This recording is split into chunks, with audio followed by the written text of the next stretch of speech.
It was a cold evening when Ryan, a young architect, found an antique pocket watch at a street market. Its brass case was scratched, its hands frozen, both stuck exactly at 11:11. The seller smiled mysteriously. "They say it stops when your life is about to change." Ryan laughed it off and bought it anyway. He liked odd things, and this one felt different. That night, he placed the clock on his desk and went back to his sketches. Hours later, a faint ticking sound echoed through the silent room. Ryan turned. The watch, once lifeless, was moving again. The hands glowed faintly in the dark. He looked closer. 11:11. At that exact moment, his phone rang. A call from the hospital. His old friend David had met with an accident, but survived by mere seconds. Ryan froze. The call ended. He looked back at the watch. The ticking had stopped again. Days passed. Each time the clock ticked, something strange followed.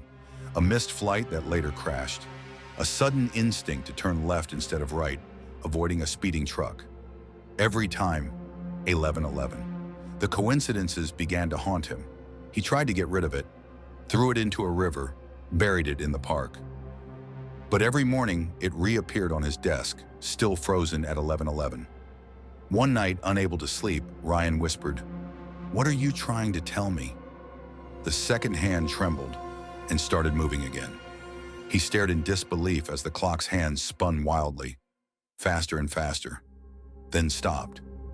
The next morning, he got a call from his mother. She was about to take a trip that very day to the same highway where an accident would occur at 11:11. Ryan stopped her. That evening, he realized the clock had finally gone silent. Forever.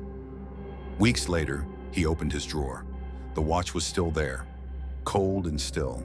But inside the lid, a message was now engraved. "Time doesn't warn everyone.